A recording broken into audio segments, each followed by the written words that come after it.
The golden sun dipped low, pouring amber light across the royal gardens of House Aurelian. Prince Adrian stood near the old marble fountain, alone, dressed not like a ruler, but like a man trying to feel something real.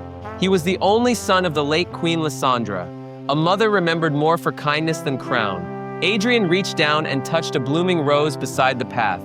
"She used to say they only bloomed when I smiled," he whispered. From behind the tall hedges, a gentle hum floated through the garden. Alina appeared, her green dress stained with earth, her arms full of tools and watering cans. She was no noble, just the palace gardener's daughter, but she walked these gardens like she'd planted the stars. Alina noticed Adrian paused, then bowed slightly, though her eyes held no fear, only warmth. "Your Highness," she said, "the roses missed you." Adrian looked up, surprised. He hadn't heard a voice like that in months. "And what about you, Alina? Did you miss me too?" She smiled, then turned to tend the flowers. "I watered the same spot every morning. Maybe I was waiting for someone." That moment, quiet and heavy, settled between them like soft rain. Inside the palace, the Hall of Council stood silent, tall windows letting in the last light of dusk. Lord Vark entered slowly, his black cloak sweeping behind him, boots echoing on marble. Prince Adrian sat alone at the long table, staring at the seal of the kingdom carved in gold. "Your Highness," Vark said with a low bow, "they await your word." Adrian looked up slowly. "For what? To crown a king," Vark replied, stepping closer. "You were born for this, my prince." Adrian's voice was quiet but firm. "And what if I was born to question it instead?" Vark smiled, a shadow of something darker in his eyes. "Then I shall help you ask, until you're ready to answer." The waves rolled gently against the shore as moonlight bathed the sands in silver. Alina stood at the edge of the beach, holding a small basket of herbs she'd gathered. But three figures surrounded her. Men from the port, drunk and bold, with eyes that didn't know respect. "Come on, just talk to us, pretty girl," one of them slurred. Alina stepped back, clutching her basket. "Please, let me pass," one grabbed her wrist. "Don't be rude now." Then a voice cut through the night like a blade. "Let go of her." Now all three turned. There stood Adrian, cloak blowing in the wind, eyes blazing. "Who the hell are you?" One spat. Adrian stepped closer. "The man who'll break your jaw if you don't leave." They hesitated, but something in his tone made them stumble back. "Leave, now." The men cursed under their breath and disappeared into the darkness. Adrian turned to Alina, his voice softer now. "Are you all right?" Alina's hands shook. I didn't think anyone would come." "Then let me be the first," he said gently. Adrian smirked. "Next time, try carrying a sword instead of flowers." Alina let out a laugh. "I'll think about it." They walked a few steps along the shore, waves licking at their boots. Adrian's smile faded. "Alina, can I tell you something strange?" She nodded. "You saved me. You can say anything." "I'm scared," Adrian admitted. "Not of swords. Of not being enough." He looked at the stars. "Sometimes I think my cousin should be king. He's stronger, bolder." Alina didn't interrupt. She just listened. "But then I remember what my father told me the night before he died." Adrian's voice lowered. He said, "The one who follows me must walk the hard road, so others don't have to." Alina touched his arm gently. "Then you're already more than enough." The castle gates loomed in silence as Adrian returned before dawn, his boots echoing on the stone. He walked with purpose, faster than usual, his eyes no longer searching, but certain. In the royal chamber, Lord Vark stood sipping wine, half smiling in the shadows. "You're up early, Your Highness," he said. "Or perhaps, never slept." Adrian didn't answer right away.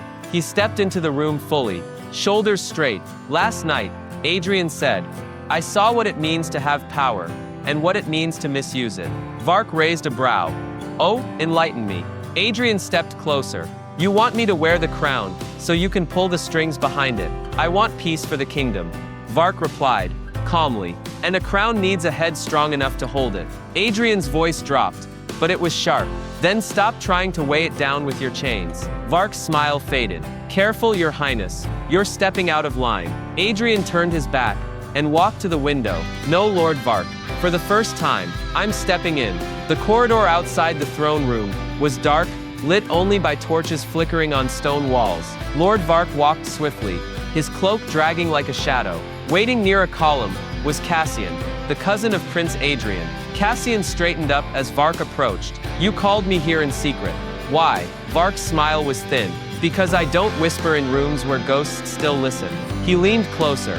The kingdom needs a king who acts, not one who reflects. Cassian raised a brow.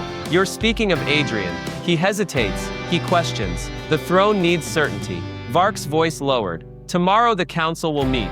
If you stand in that chamber, I will name you king. Cassian paused. And Adrian? Vark's eyes darkened. He will leave. I'll make sure of it. Adrian stood by the balcony, wind pulling at his cloak. Alina entered quietly behind him. You're awake, she said softly. I don't think I'll sleep again. Adrian replied. He turned to her, eyes tired. I keep thinking, maybe they're right. Maybe I'm not meant to be king. Alina stepped forward. Adrian, don't let them decide your worth. Only you can do that. He gave a small smile. Funny, I thought stepping aside would bring me peace, but it only made me feel lost. She placed her hand on his chest. Then find yourself. Tomorrow stand, even if your voice shakes. The grand hall of the council echoed with silence. The banners of House Aurelian swayed above, golden lions on blue silk. On the raised platform, 3 seats stood, only one of them crowned. Lords and advisors whispered. The people had gathered. Then the chamber doors opened. Cassian entered, wearing formal robes and a calm smile. Adrian followed, slower, more solemn. He looked not like a prince, but like a man who had something to say. Lord Vark stood. Lords and ladies, today we crown a king, one who will lead with strength and clarity. Adrian stepped forward. Before you do, I wish to speak. Vark sighed. Adrian, please, enough delays. Cassian looked at Adrian with surprising gentleness. Let him speak. Adrian turned to the crowd. I was born to wear the crown, but not to keep it by force. If I ever rule, it must be because I've earned your trust, not because it was handed to me by blood. Silence. Then Cassian stepped forward. Then let me take the burden today, cousin. He turned to the crowd. Today I will wear the crown. But, he faced Adrian again. If you truly want it one day, earn it. Bring me the lost book of Berham, the spell book of the ancients, the one said to solve the kingdom's deepest wounds. Gasps echoed across the hall. Vark froze. Cassian continued. Until then you will leave the palace. No title, no wealth, no guards, only a horse. That is my condition. Adrian looked down, then smiled. A true smile. Then I suppose, he said.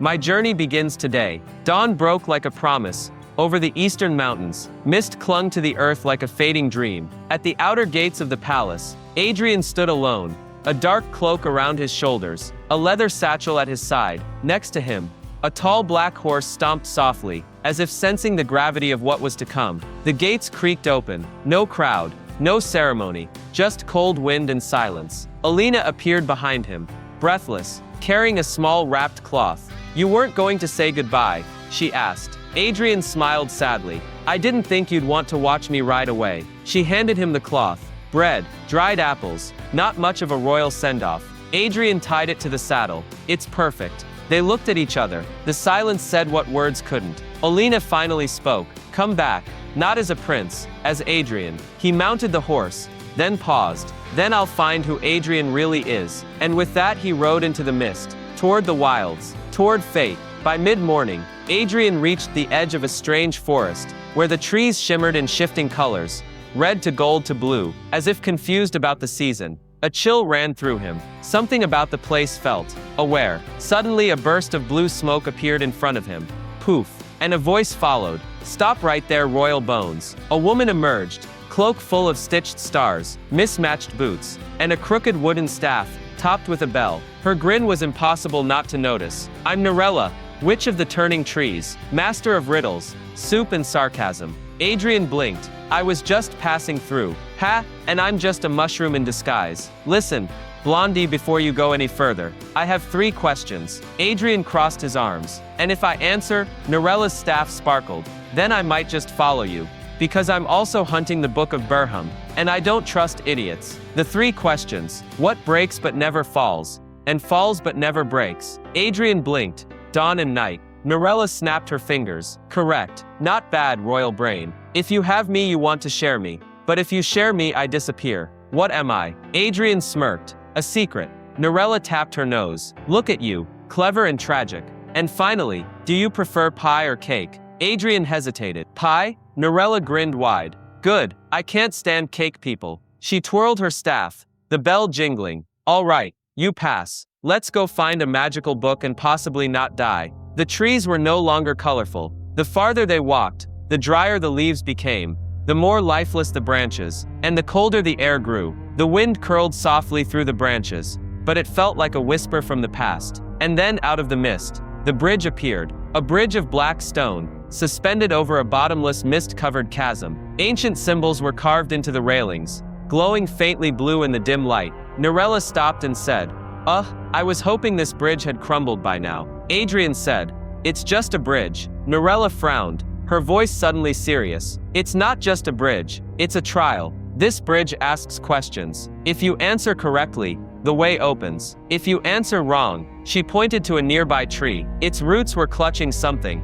A wooden staff, a dust-covered cloak, and several scattered bones. Adrian asked quietly, Who was that? Narella's face softened with memory. My traveling companion, a witch like me. We searched for the Book of Berham together for years. Then we got here, and she couldn't cross. A bitter silence fell. The only sounds were the wind, and the faint chime of Narella's small staff bell. Suddenly the bridge lit up, and a thunderous voice rose from within. Who seeks the Book of Berham? Narella shouted. 2 lunatics. One's a witch, the other's handsome.